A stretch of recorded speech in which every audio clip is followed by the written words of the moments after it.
Baylor segment also brought to you by Richard Car Motors, as are all Baylor athletic segments here on 365 Sports. And Grayson, we were talking about this with someone earlier this week, but has June become kind of the new January almost for commitments and recruiting, the way that it's become a flurry all across the country?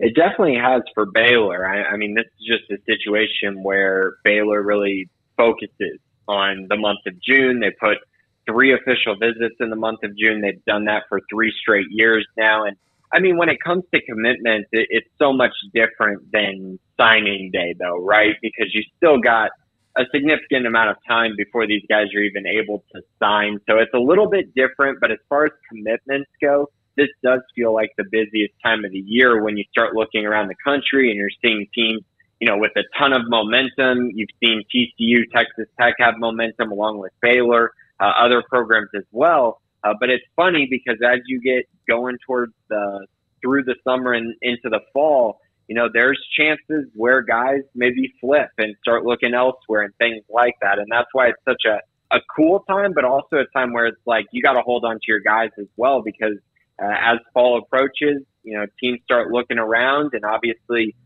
players can start looking around as well. And so that makes it really intriguing, even as you get closer to December, the early signing period, and then the late signing period as well in February. All right, so Grayson, if we try to break down every recruit since we last talked to you, we take up this whole segment. So let's not do that. And for those that want to hear more about Tristan Santoro, the offensive lineman, or about the new running back commit in Joseph Dodds, they can listen to the Bearcast. So there's plenty of other things that have been written and talked about as far as those two go. But there's been 2 since then. So let's focus on those because we haven't talked about them. And Kylan Reed from Mansfield Summit, the linebacker, pledging to Baylor this week. Another linebacker in Bo Tate out of Utah. We know that just linebacker in general, there's different positions, of course, but in general, it's a need on paper. So to get 2 guys this week, and those 2 in particular, what does that mean, and what are your thoughts? Well, first of all, it's huge for Christian Robinson. I mean, this is his first year with the Baylor staff, first recruiting cycle with the staff, that is. And so it's been big for him to land these 2, because as we've gone through the summer, there have been priority linebackers who came and went when you think about Ty Anthony Smith or Ashton Woods. But guys like Kylan Reed, he's been on the radar for a really long time, and a guy that Baylor's really wanted for a long time. And then Bo Tate, who's a little bit more of a recent offer. But both of those guys bring a lot to the table. I expect Reed to fit into the Mike linebacker position. And then for Bo, I'm expecting him to play well during his time at Baylor. So, yeah, they're set at linebacker now, 2 really good prospects. Reed is actually my top-rated prospect in Baylor's class now. And Bo Tate, a high 3-star type guy as well.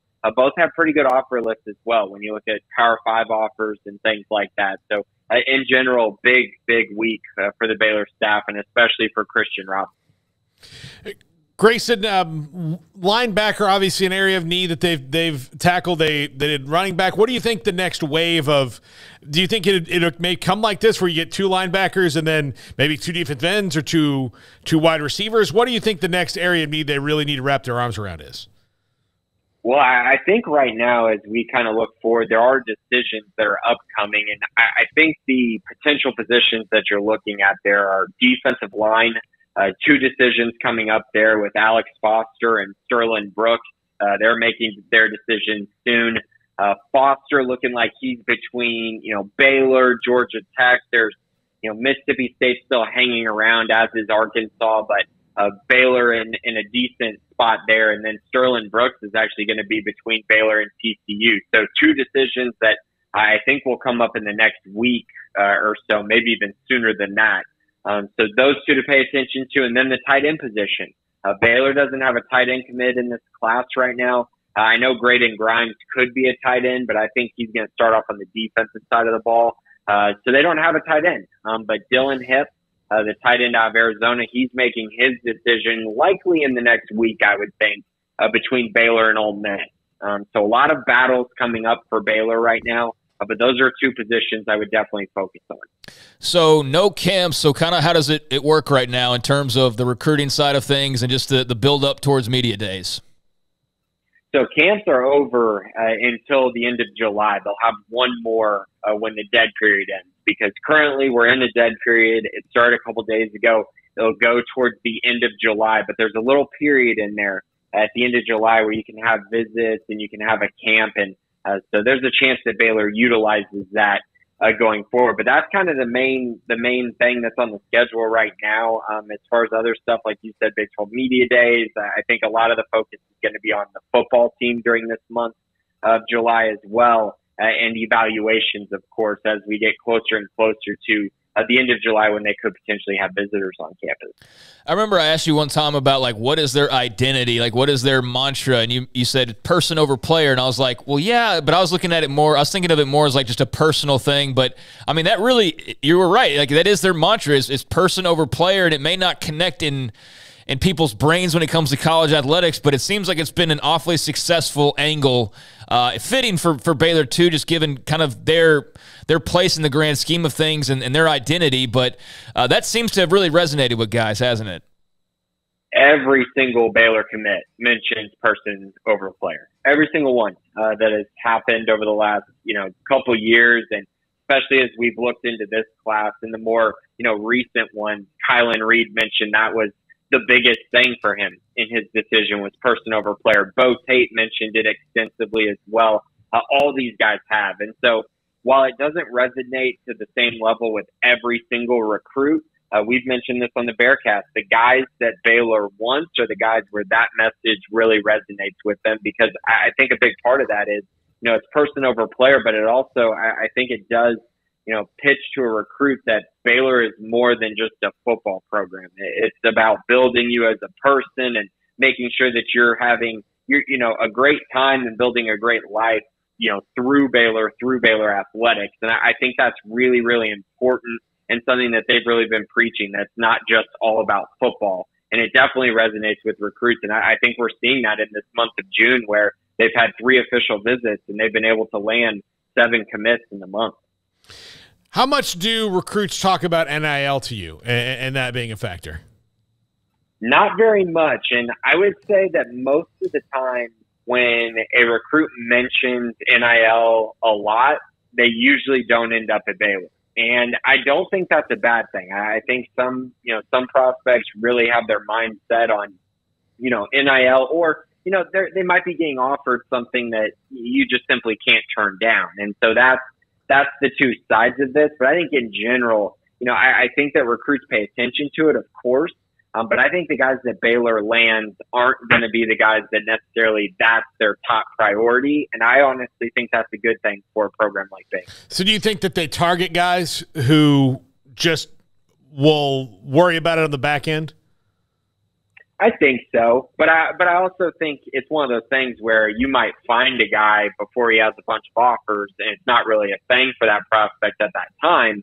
But then as you get going closer and closer to the end of their recruitment, you start to see, these big schools have started to offer. Now the NIL is coming. The offers are coming NIL-wise, and then it becomes a bigger factor in their recruitment. So I don't think it's necessarily you just, strategize on finding the kids that don't care about NIL, but I think it's more so finding prospects who that's not their biggest reason, for going to a specific school. All right, final thing here, Grayson. It is about to be, here in a few hours, the official beginning of the new 4 schools into the Big 12 Conference, UCF and Houston and BYU and Cincinnati. And you may have seen some of the celebrations and all that all over Twitter.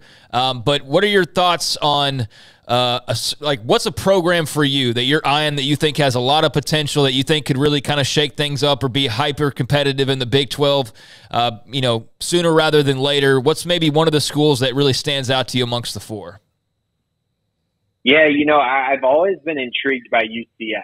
For whatever reason, that's just been a program that I just feel like there's something there. And obviously they've won at a very high level. They've been really, really good in past seasons. And they've been pretty consistent as well, I would say, as being a really solid group of 5 team. And now as a Power 5 program, I feel like being in Florida, there's great opportunity to recruit at a higher level there for them than they have in the past. I think, again, they've built a good culture there. I think they're going to invest in that program, which is key as well. And so, yeah, I think that's the program that I'm most intrigued by. You know, honestly, these answers change all the time. And like, if you would have asked me this, you know, a year ago, I might have said Cincinnati because they had Luke Fickell as a big reason for that. But with him gone, I see it more as kind of an even playing field. Let's just look at the specific programs. And when I do that, I think I'm most intrigued by Central Florida and most optimistic about their chances in the Big 12 long term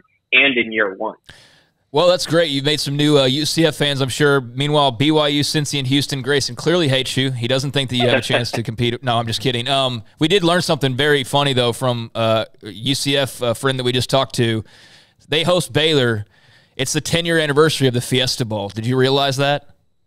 Wow, and I was at that game. Yeah. Oh, man, that's crazy. That's going to add a little bit more juice to it, I guess, even though he's not already many people still there. He's already teased that they're like, yeah, they got that one circled. To probably have some fun with that, the 10-year anniversary of the Fiesta Bowl. So yeah, that's another little subplot to that game that I had no idea about.